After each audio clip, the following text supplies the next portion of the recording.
Hello, mayam punamapu thangja khudingi revelation nainabagi thorum asida amazing Bible prophecy minister taram oksari. Ngasi nainagadraba topic asidi revelation 15:16 last 7 plate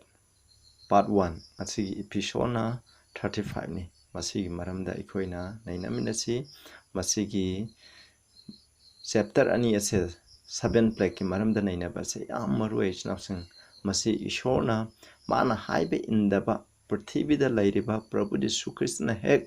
laktringegi mamangda hek lakadobge hek mamangda lairiba mising aduda piba khwaidigi tamthiba adugumba laina laisat adugumba dandi aduni haibase masigi maramda ikhoine namnasi kanana haiba flexing ase phangani cheinakhol sing ase kanana phangani haibadugi maramda ikhoina ainamnasi aina ngamda soiba lamba yarop sungapiyo hanbada ishoda Prathana tausi Sargam malem taibung pan prithibi punamuku sembiba ingam ngamba ipa ishor na poingai letana thagasare ipa nahana taibung mi ba ikhoibu kyagi mating nungsibiba nahana nungsibiduna nahaki amata ngairabuna sanapa Prabhu Yesu Krista bu ikhoigi dam thabiratuna aikoina phangadaba paap kitandi khudimum nahana mangonda loina pibiki ipa aduga ikoi khudimukse arang khubum phangai gidamak aduga ipa isho adumapu nahang asukki mating nungsibu ulagasu nahaki nungsiba asida haibe indaduna nahaki asumba nahaki afaba nahaki nungsiba asibu yajadaduna nahaki mayakta lan tawriba mishing adugi mayakta nahana puning hongdaba mishing adugi tamo nahana aroibagi cheinakhol tare thawrang nangduna lairi hai masi kana na phangani habigi maramda papchaluna aina pigedawri kaitang nangjagadawri masida nahana loina piu thawai sengmana fazna ngangbiu leibu sinabiu aduga tariba esine na khuding marum mapang khuding makta sunahana mapana haidaba pordu pinabiu Prabhu Yesu Krista iminde kuramjari amen koi ahamda paras revelation 15 gi koina 1 to 8 ni asi kaisu yam yaude aduma ipame parake and I saw another sign in heaven great and marvelous aina sargada achoba angakpa Kudam ama uki 7 angel having 7 last plague sargadut tare na aroi bigi chaina khun tare do pairami makoida lairami for in them is filled up the wrath of God hairiba chaina khol tare asida ishorgi asawbado maye huna sawbado thalalami thanna hapsalami haisida yengdi khoi snausing and I saw as it were a sea of glass mingled with fire masi aina glass ki samudra maiga yansinaraba adugumna aina urami tinarabugumna urami and them that had gotten the victory over the beast aduga sa haibidi Roman Catholic Church makoigi aramba takpi tambibudo madugi makoina takpi tambibu adubu maithiba pibangamba over his image mahaki mutri adubu joy tobungamba over his mahaki khudam phangdaba haibdi nomajin numise shena ngaktaba adugi mota ishogi sabana mese shena ngakpa missing and over the number of his name aduga sa asigi mingi mai asibu khudum salaba stand on the sea of glass haidaba glass ki samudra mathak asida leplam mi hai having the harps of God ishorgi penasing haibdi ishorgi jantra sing isai sanabagi jantra harp sing ado makoina makuta pairam mi hai masita sinama ure masi kanano ekoina mamangda nainakre 144,000 ni khone revelation 14 nainaba matamda aina sukhara haijakramni makoi asna sadubur makoina magi murti asina chingbu khudum makoina khudum chale sanbaduna maram oiduna makoije ishrogi sea of glass ishrogi singasan mamangda makoi lepami hai and they sing the song of Moses the servant of God Moses ki ishorgi manai Moses ki isai do sami Moses haibidi Egypt gi mising asibu ishon red sea samuda tangai lalaga purakuni adu matanda makoini sei aduga manaba isai ado makoina sami the song of lamb yaw masa adugi isai saying great and marvelous are thy works achauba amasung angakpadi nahaki thabukche angakpa amasung achaubani ngambani Lord God Almighty ngamba ishor just and true are thy ways nahangna tawriba lambi khudima nahangna ki lambi khudima se asumba amasung dharma chembani thou king of saints aduna ꯁꯦꯟ ꯂꯝꯕꯣꯏꯕꯁꯤꯡꯒꯤ ꯙꯔꯃ ꯆꯦꯟꯕꯁꯤꯡꯒꯤ ꯅꯤꯡꯊꯧ ꯍꯥꯏꯅ ꯃꯈꯣꯏꯅ ꯏꯁꯩ ꯁꯛꯑꯝꯃꯦꯕ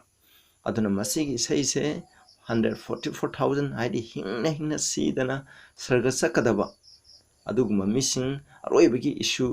ꯑꯩꯈꯣꯏꯅ ꯁꯕꯥꯠ ꯁꯟꯗꯦꯒꯤ ꯏꯁꯨꯒꯤ ꯃꯇꯝꯗ ꯄ꯭ꯔꯤꯊꯤꯕꯤꯗ ꯂꯩꯕ ꯃꯤꯄꯨꯝ ꯈꯨꯗꯤꯡꯃꯛ ꯅꯣꯡꯃꯥꯏꯖꯤꯡ ꯈꯨꯔꯨꯝꯗꯕ ꯌꯥꯔꯣꯏ ꯍꯥꯏꯅ ꯌꯥꯊꯪ ꯇꯧꯊꯣꯛꯄ ꯃꯇꯝꯗ ꯃꯗꯨ ꯏꯟꯕꯒꯤ ꯃꯍꯨꯠꯇ ꯏꯁꯣꯔꯒꯤ ꯑꯁꯦꯡꯕ ꯄꯤꯕꯤꯕ 9ꯁꯨꯕ ꯁꯕꯥꯠ ꯅꯨꯃꯤꯠꯁꯦ ꯉꯥꯛꯇꯨꯅ ꯃꯈꯣꯏꯒꯤ ꯊꯋꯥꯏ ꯐꯥꯎꯕ ꯊꯥꯗꯣꯛꯄ ꯀꯤꯗꯕ ꯃꯈꯩ ꯑꯆꯨꯝꯕꯒꯤꯗꯃꯛ ꯂꯦꯞꯄ ꯃꯈꯣꯏꯅ ꯑꯁꯨꯛꯀꯤ ꯃꯇꯤꯛ ꯑꯋꯥꯕ ꯅꯪꯒꯅꯦꯕ ꯑꯗꯨꯒꯤ ꯃꯈꯣꯏꯒꯤ ꯑꯦꯛꯁꯄꯤꯔꯤꯌꯦꯟꯁꯅꯤ ꯑꯗꯨꯒꯤ ꯑꯦꯛꯁꯄꯤꯔꯤꯌꯦꯟꯁꯀꯤ ꯑꯣꯏꯕ ꯏꯁꯩꯗꯣ ꯃꯈꯣꯏꯅ ꯁꯛꯀꯅꯤ ꯏꯁꯣꯔꯕꯨ ꯊꯥꯒꯠꯇꯨꯅ ꯏꯁꯣꯔꯅ ꯀꯟꯕꯤꯕꯒꯤ ꯏꯁꯩ ꯑꯗꯨꯅꯤ ꯑꯩꯈꯣꯏꯁꯨ ꯑꯗꯨꯒꯨꯝꯕ ꯑꯗꯨꯒꯤ ꯃꯅꯨꯡꯗ ꯆꯟꯒꯦ ꯍꯥꯏꯕ ꯇꯥꯔꯒꯗꯤ ꯍꯧꯖꯤꯛꯇꯒꯤ ꯍꯧꯅ ꯑꯩꯈꯣꯏꯅ ꯕꯥꯏꯕꯜꯒꯤ ꯑꯆꯨꯝꯕꯁꯦ ꯑꯩꯈꯣꯏꯅ ꯊꯤꯗꯣꯛꯄ ꯗꯔꯀꯥꯔ ꯂꯩ ꯏꯁꯣꯔꯒꯤ ꯄꯣꯊꯥꯕ ꯅꯨꯃꯤꯠꯁꯦ ꯀꯔꯤ ꯅꯨꯃꯤꯠꯅꯣ ꯁꯟꯗꯦꯔꯥ ꯑꯗꯨꯒ ꯁꯇꯔꯗꯦꯔꯥ ꯍꯥꯏꯕꯁꯤꯒꯤ ꯃꯔꯝꯗ ꯑꯩꯈꯣꯏꯅ ꯕꯥꯏꯕꯜꯗꯒꯤ ꯑꯆꯨꯝꯕꯗꯣ ꯐꯖꯅ ꯊꯤꯗꯣꯛꯑꯒ ꯑꯩꯈꯣꯏ ꯍꯧꯖꯤꯛ ꯆꯠꯄ ꯃꯇꯝ ꯑꯣꯏꯔꯦ ꯑꯩꯈꯣꯏꯒꯤ ꯄꯥꯁꯇꯔꯅ ꯑꯩꯈꯣꯏꯒꯤ ꯔꯦꯚꯔꯦꯟꯅ ꯂꯨꯆꯤꯡꯕꯁꯤꯡꯅ ꯍꯥꯏꯕꯗꯣ ꯇꯥꯕꯒꯤ ꯃꯇꯝ ꯅꯠꯇ꯭ꯔꯦ ꯍꯧꯖꯤꯛꯇꯤ ꯕꯥꯏꯕꯜꯗ ꯑꯩꯈꯣꯏꯅ ꯊꯤꯕꯒꯤ ꯃꯇꯝ ꯑꯗꯨ ꯑꯣꯏꯔꯦ ꯍꯥꯏꯕꯁꯦ ꯑꯩꯅ ꯃꯌꯥꯝꯗ ꯍꯥꯏꯖꯅꯤꯡꯉꯤ ꯚꯔꯁ 4 ꯑꯃꯨꯛ ꯄꯥꯃꯤꯟꯅꯁꯤ Who shall not fear thee, O Lord? ꯅꯪꯕꯨ ꯀꯤꯔꯣꯏꯗꯕ ꯀꯅꯥ ꯂꯩꯒꯅꯤ ꯏꯁꯣꯔ and glorify thy name ꯅꯪꯒꯤ ꯃꯤꯡꯕꯨ ꯊꯥꯒꯠꯂꯣꯏꯗꯕ for thou only are holy ꯏꯁꯣꯔ ꯅꯪ ꯈꯛꯇꯅꯤ ꯑꯁꯦꯡꯕ for all nations shall come and worship before thee ꯄ꯭ꯔꯤꯊꯤꯕꯤꯗ ꯂꯩꯔꯤꯕ ꯖꯥతి ꯈꯨꯗꯤꯡꯃꯛꯅ ꯅꯍꯥꯛꯀꯤ ꯃꯃꯥꯡꯗ ꯂꯥꯛꯑꯒ ꯈꯨꯔꯨꯝꯒꯅꯤ for thy judgment are made manifest ꯃꯔꯝꯗꯤ ꯅꯍꯥꯛꯀꯤ ꯋꯥꯌꯦꯜ ꯑꯗꯣ ꯃꯈꯣꯏꯗ ꯐꯣꯡꯗꯣꯛꯄꯤꯔꯦ ꯍꯥꯏꯕꯅꯤ ꯑꯔꯣꯏꯕ ꯃꯇꯝꯗ ꯏꯆꯤꯟꯅꯥꯎꯁꯤꯡ ꯍꯣꯏ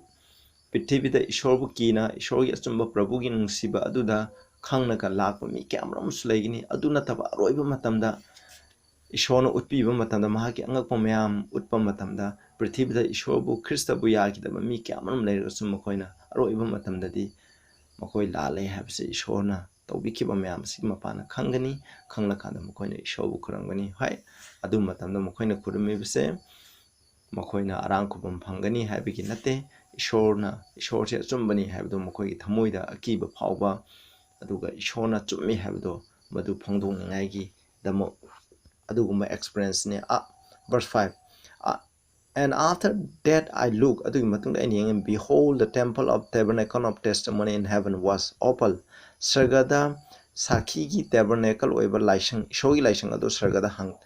ꯍꯥꯡꯇꯣꯛꯂꯝꯃꯤ ꯍꯥꯏ ꯁꯔꯒꯗ ꯂꯥꯏꯁꯪ ꯑꯃ ꯂꯩꯀꯣ ꯃꯁꯤ ꯀꯥꯎꯒꯨꯝꯅꯤ ꯃꯁꯤ ꯀꯅꯥꯝꯇꯅ ꯁꯔꯒꯗ ꯁꯪꯆꯣꯔꯤ ꯑꯁꯤꯒꯤ ꯃꯔꯝꯗ ꯀꯅꯥꯝꯇꯅ ꯇꯥꯛꯄꯤ ꯇꯝꯕꯤꯕ ꯂꯩꯇꯦ ꯗꯤꯅꯣꯃꯤꯅꯦꯁꯟ ꯑꯃꯇꯅ ꯇꯥꯛꯄꯤ ꯇꯝꯕꯤꯕ ꯅꯠꯇꯦ except 7th Day Adventist ꯃꯁꯤꯒꯤ ꯑꯩꯈꯣꯏꯅ ꯔꯦꯚꯦꯂꯦꯁꯟ ꯁꯦꯔꯤꯁꯁꯦ ꯂꯣꯏꯔꯕ ꯃꯇꯝꯗ ꯑꯩꯅ ꯃꯁꯤꯒꯤ ꯃꯔꯝꯗꯁꯨ ꯁꯦꯔꯤꯁ ꯑꯃ ꯑꯩ ꯁꯟꯗꯣꯛꯆꯔꯛꯀꯅꯤ ꯃꯗꯨꯗ ꯐꯖꯅ ꯈꯪꯃꯤꯟꯅꯁꯦ and the seventh angel came out of the temple ꯏꯁꯣꯔꯒꯤ ꯂꯥꯏꯁꯪ ꯑꯗꯨꯗꯒꯤ ꯁꯔꯒꯗꯨ 8 ꯑꯗꯨꯅ ꯊꯣꯛꯏ having the 7 plagues ꯃꯈꯣꯏꯗ ꯆꯩꯅꯥꯈꯣꯜ 8 ꯑꯗꯣ ꯃꯈꯣꯏꯅ ꯂꯣꯏꯅꯔꯝꯃꯤ clothed in pure and white linen ꯃꯈꯣꯏꯗ ꯑꯁꯦꯡꯕ ꯑꯔꯨꯕ ꯑꯉꯧꯕ ꯂꯤꯅꯦꯟꯒꯤ ꯐꯤ ꯑꯗꯨꯅ ꯃꯈꯣꯏꯕꯨ ꯂꯩꯇꯦꯡꯂꯝꯃꯤ and having their breasts guarded with golden garden ꯃꯈꯣꯏꯒꯤ ꯃꯊꯕꯥꯛ ꯑꯗꯣ ꯁꯅꯥꯒꯤ ꯐꯤꯁꯤꯡꯅ ꯃꯈꯣꯏꯒꯤ ꯐꯤꯅ ꯃꯈꯣꯏ ꯑꯗꯨꯕꯨ ꯂꯥꯛꯁꯤꯜꯂꯝꯃꯤ ꯃꯁꯤꯗ ꯍꯥꯏ ꯑꯗꯨꯅ ꯃꯁꯤꯗ ꯄꯜꯂꯤꯕ ꯑꯩꯈꯣꯏꯅ pure and white linen ꯍꯥꯏꯕꯒꯤ ꯑꯥꯔꯊꯗꯤ ꯍꯥꯏꯔꯤꯕ ꯁꯔꯒꯗꯨꯁꯤꯡ ꯑꯁꯦ ꯙꯔꯃ ꯆꯦꯟꯕ ꯑꯁꯦꯡꯕꯅꯤ ꯍꯥꯏꯕꯗꯣ ꯃꯗꯨꯒꯤ ꯁꯤꯝꯕꯣꯜ ꯃꯁꯤꯗ ꯍꯥꯏꯔꯤꯕꯁꯦ verse 7 and one of the four beasts gave unto them the 7 golden vials full of wrath of God aduga sa mari habdi akoina mamangda su leinakare revelation 1 2 revelation 4 su leinakare haiba sa mari adudi living creature ni ni makoi ishogi da thabak tawriba mi singni makoina asawgi ishogi mayona sawgi pikthalaba patra akoina kambi patra tadet ado sargadu aduda sinarami hai who live forever and ever aduga verse and the temple was filled with smoke from the glory of God ishogi mati mangandagi hariba laisang do maikuna pikthalami from his power maki sakti dagi no man was able to enter into the temple kanamtana laisang aduda sangba ngamamde till the 7 plagues of 7 angels were fulfilled aduga 7 plagues ado sargadu tare tapiri basena kon tare do mapung phan haidatribo laisang adugi manungda kanatho sangba ngamamde na zone hai aduna laisang asigi maramda khoin Hebrew 9 gi 12 amsung 24 da hai sida hai neither by the blood of goats and calves by his own blood he entered once into the holy place having often intended redemption for us. Equally, the monk long by the Baranko Mother Pantana, Prabhu Jesu Krishna, Yaugi, Hamengi, Ina Natabama, Samaki, Ina, a saying Bamapum, Habidi, Lyshang, Ishogi, Holy Temple, as the Saruanitonia, Holy Place, Samsung, most holy place. I do him Mapum to the Man, Sanki, Amutang Sankem, who's it lady in Sangaga, quick one on the lady, Sing Topiki Tabatoruni, a quick pa, Sing Topiki Tabatoruni, Masiak Loimatamdani, Equina, Sagi Sanakol, Haidar Kaduse. For Christ has not entered into the holy places made with hand, Mubi Kunasemba, Asengba Mupumsing Heidi, Tiny sanctuary, tabernacle, Laishang Aduda, Minisemba Duda Labanate, which are the figure of the true Moko Editi, Lakado Basragada Labor, Adugi, Sumba Dugi, Namunani. But into heaven himself, Sagam Samakta, now to appear in the presence of God of first.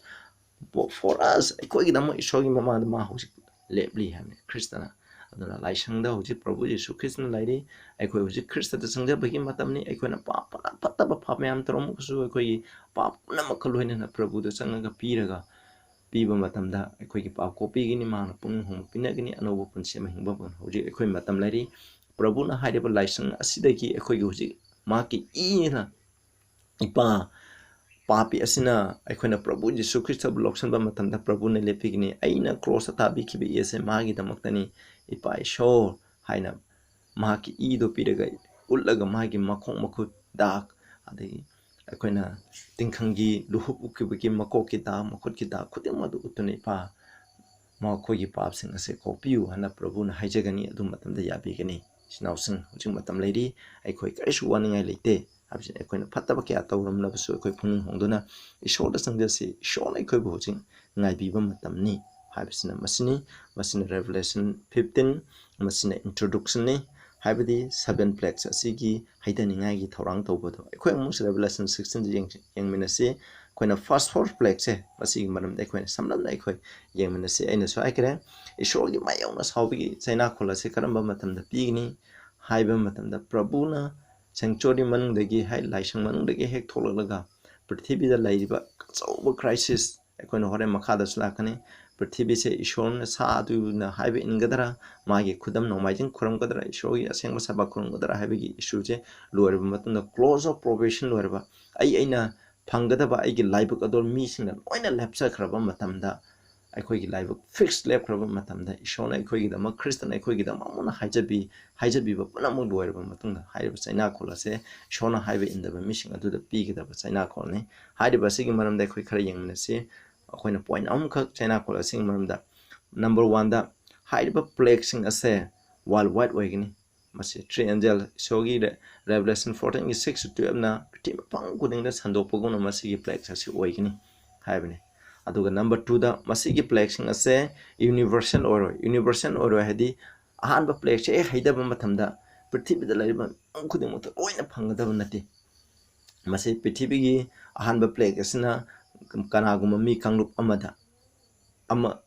kanglup amagi amada target tawgani aduga ani suba plane mi group amada ahum suba plane mi group amada sumaina machin prithvi gi kasin khoyada laiba mi singda machin tawgani amuktang da pulap mi kuding makse loina phangadaba nate adugi damang mase universal oide habni ko aduna prithvi da laiba plague sing asina su prithvi da laiba mi kuding mang loina mangaloi plague sing asina khara sigani adudagi lemo khara aduna Prabhu na lakpo phataba mi sing da pigani Prabhu na lakpo matanda makhoi se mangan gini mahaki mangana ado masi ishon langni ba play ase mi ebna sukang khangi draba ko koi mi ebna ekoina adugum yamna tamthiba play adu oigini masi ekoina kawgumse Prabhu na ekoigi Prabhu gi ina ekoigi dama ekoi papa singbu ekoina phangadaba dandi kudema dudagi mahaki ina haijaduna ekoigi dama ekoina phangadaba dandi kudeng Prabhu na laukramni adugum madu yadaba mission aduda masi lakani hom subu point da haidi plague asida lairib se literal way haidi literal way habi ki arthadi masi apart pa haraga apart pa thokani ko adubu masina phangliba mission adu symbolic way adi haidi sa adubu khuramba sa adugi mathakta haidi koina masi sa habi kanano Roman Catholic Church ne mokoi aramba tapi tambiba mokoi gi mission aduni aduna adu moita adu placing aside literal wagini kudamoina harabada isingna samudrana i olan bhaibje ꯑꯁꯦꯡꯕꯃꯛ ꯁꯃꯨꯗ꯭ꯔꯒꯤ ꯏꯁꯤꯡꯁꯤꯡ ꯑꯁꯦ ꯑꯁꯦꯡꯕꯃꯛ ꯑꯣꯟꯕꯗꯣ ꯑꯗꯨꯒꯨꯝꯅ ꯑꯣꯏꯒꯅꯤ ꯍꯥꯏꯕꯁꯤꯅꯤ ꯃꯁꯤ ꯈ꯭ꯔꯤꯁꯇꯅ ꯑꯩꯈꯣꯏꯒꯤꯗꯃꯛ ꯁꯪꯁꯥꯔ ꯍꯥꯏꯗꯕꯤ bag ꯂꯣꯏꯕ ꯃꯇꯝꯗ ꯃꯁꯤ ꯍꯩꯊꯕꯤꯔꯛꯀꯅꯤ ꯍꯥꯏꯅ ꯑꯩꯈꯣꯏꯅ ꯒ꯭ꯔꯦꯠ ꯀꯟꯇ꯭ꯔꯣꯚꯔꯁꯤ ꯍꯥꯏꯔꯤꯕ ꯂꯥꯏꯔꯤꯛ ꯑꯁꯤꯒꯤ ꯄꯦꯖ 626 627ꯗ ꯐꯖꯅ ꯏꯗꯨꯅ ꯂꯩ ꯃꯁꯤ ꯑꯩꯈꯣꯏꯅ ꯑꯗꯨꯒ ꯍꯥꯏꯔꯤꯕ ꯄ꯭ꯂꯦꯛ ꯑꯁꯦ ꯏꯖꯤꯞꯇ ꯏꯁꯣꯔꯅ ꯍꯩꯊꯈꯤꯕ ꯄ꯭ꯂꯦꯛꯁꯤꯡ ꯑꯗꯣ ꯑꯩꯈꯣꯏꯅ ꯏꯁꯣꯔꯒꯤ ꯃꯤꯁꯤꯡ ꯏꯖꯤꯞꯇꯒꯤ ꯄꯨꯊꯣꯔꯛꯇ꯭ꯔꯤꯉꯩ ꯃꯃꯥꯡꯗ ꯍꯩꯊꯈꯤꯕꯗꯣ ꯃꯗꯨꯒ ꯆꯞ ꯃꯥꯟꯅꯒꯅꯤ ꯍꯥꯏꯕꯁꯤ ꯑꯩꯈꯣꯏꯅ ꯀꯥꯎꯒꯨꯝꯁꯤ ꯑꯍꯥꯟꯕ ꯄ꯭ꯂꯦꯛ ꯑꯩꯈꯣꯏ ꯌꯦꯡꯁꯤ Revelation 16:1 I heard a great voice out of the temple saying to the seven angel Sagadut taret aduda sargadagi ahouba khonjan amana laisang adudagi ahouba khonjan ama tholoktuna haiba aina tarami go your ways pour out the vials of the wrath of God upon the earth prithibida naki asabagi patra ado haidaruro hai and the first went and pour out his vial upon the earth ahanba sargadutuna satkirami amasung mahaki patra kambi ado prithibida haidarami and there fell a noisome and grievous sore upon all men which had the mark of the beast and upon them which worship his image. Sa adugi mutibu khuramba, sa adugi khudam adubu phangba, mi khudimukta, yamna tamthiba apatpado maduna lairami hai. Masina ahanba player se kanana phangani, sa adugi khudam phangba missing. Habidi akhona Sunday se sengna ngakpa. Sunday se masi when Prithibida Yatham Tolpomatanda Masi, Mark of the Beast have Sunday keeping Madu Hujik Havenate Hujik Sunday Apatan Mark of the Beast sang Bonate, Prithibida no Majin me couldn't the hand Yatham Tolpomatanda, Adugumba Lali Kala the Su, Adugumba, Adumakoina, Ampuda Mokoina in the Nutsa live mission Aduda, Adumaki Mutri at America, Aquina, his immense habity, and Mamma the Swagre, Massimaranda Amaruge, at the America the labor.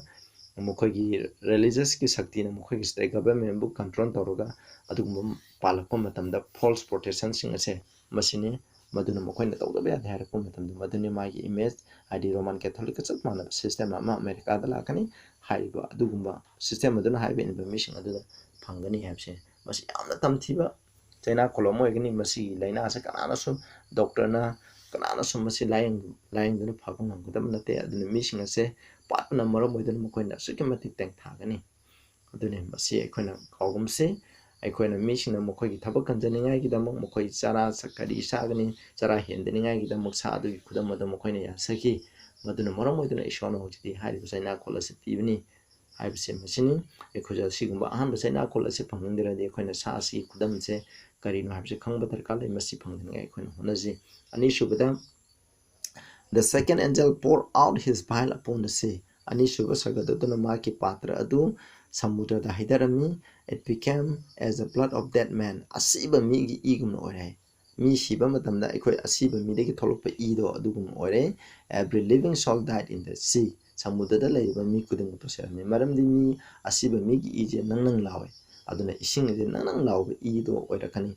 Put up Tauba. Aduna Oirakani Aduita Kanasa Soro Mungaroy. And Samuda the labor, Toy Pambazi Basing, said, Id Sanga sing, says Sigani Havni. Masigina, Masini, Masikari, the Mokano Habimatam, they show you missing. Heidi, Mokoina, show your jumbo potion, do even missing a dog, Mokoin, Maduki, Itanba. I couldn't Sabbat and day, Madame the Patana, even missing a do, Tawai, Taba, Mokobu, Hatpa, show you a duki the Mokoin, Heidi, E. as a tanbani. Almost black that I quite a young in the sea. And the third angel poured out his vial upon the rivers and fountains of water, they became blood. Aduna Anishuba Plegasisu, Masina, Turen, Aduga, Shingi Putsing, Shingi Horopum Asida Masi, Hidaramian, Mokoji E. Oli Ham. Turenju E. Olani, Madugi Foot Masamasasing Asju Ilani, verse 5. And I heard the angel of the water say, Sagadutki, Adi Turengi, Samud, Shingi Sagadut, Aduna Habitai. Thou arisest, O Lord, which are and which was and shall be, because thou hast thus nang suno while I shonang the Dharma Chambani,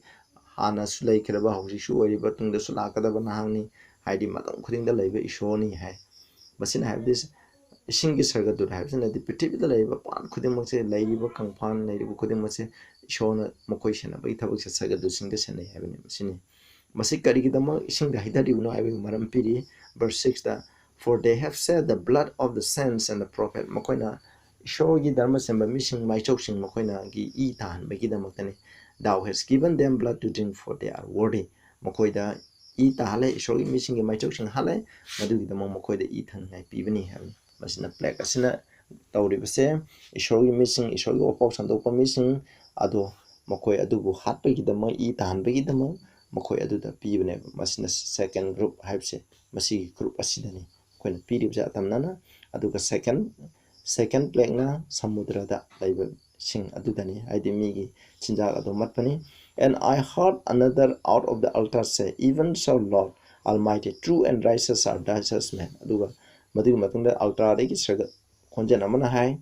Sang Ngamba Ishona Hakti, Asumbani Dharma Sembani, Aduna Nahanga, Asumbo wine at the Pivide, Mokoi Mokoina Pangba, the Uba Dugi Matuna Mokoi the Pangan Bide Heaven. Masini, Masina home super plane is now some Masiamna interesting way when a cogum see. Aduna pretty bit the labor missing. University labor missing, Mokoi, Ishori missing, Gimarta Lantoba missing,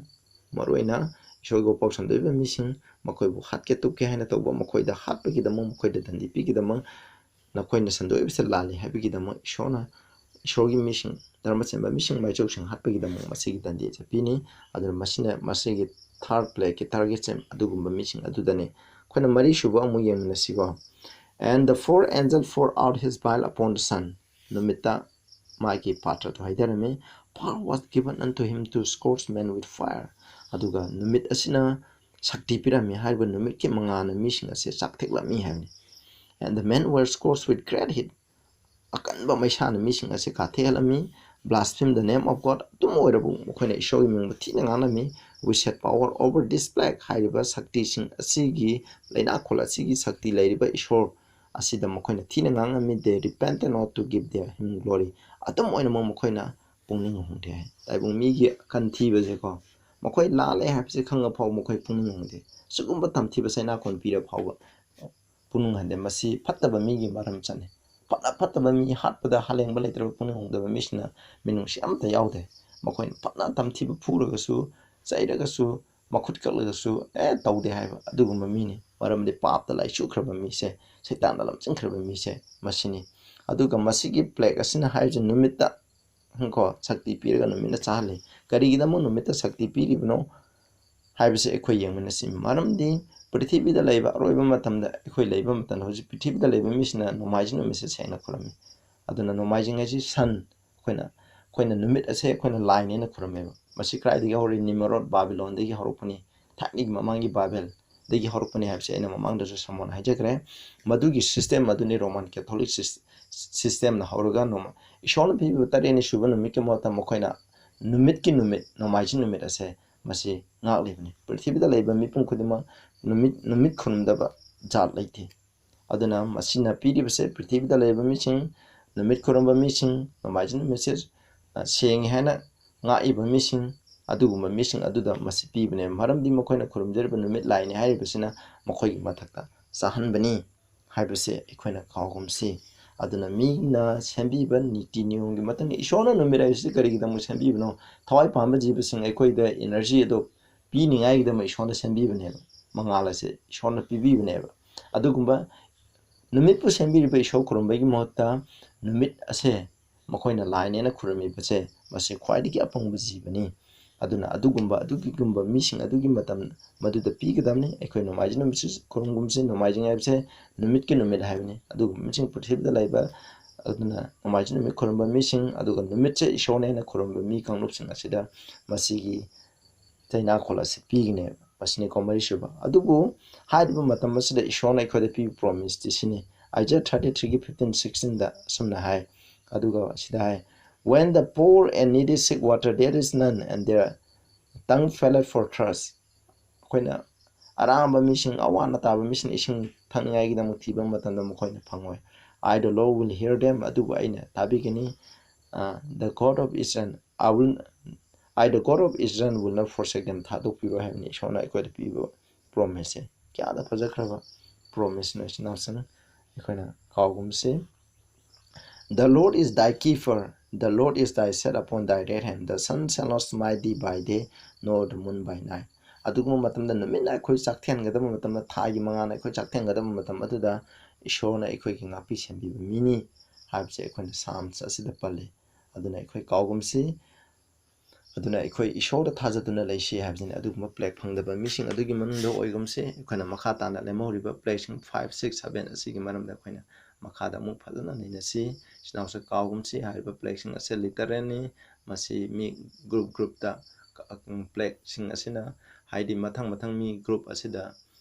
target तौबनी हाइरिबसिंग असिना पृथ्वीदा लैबा इशोरना हाइबेंदबा missing अदुगु दंदी पिनिंगाइगिदम इशोरगी असाउबगी चैनाखोलनी खोइसो अदुगुम्बा अदुगी मनुंगदा याउदनिंगाइ हौजे प्रभुना अखोइगिदम हाइजबिरि मसिदा अखोइ चंगजसी प्रभुदा चंगजसी अदु ओइतारदि अखोइना करिसु चैनाखोल असे फंगनिंगाइ मरम ओइदे मसि फंदनिंगाइगिदम हुजिक प्रभुना अखोइदा अफौबा पाउसे तालिबसे प्रार्थना तौजे स्वर्गदा लैबा इपाइसो याम थागसरे अखोइना सनाइ खोंतरे असिगी मरमदा नैनाखरे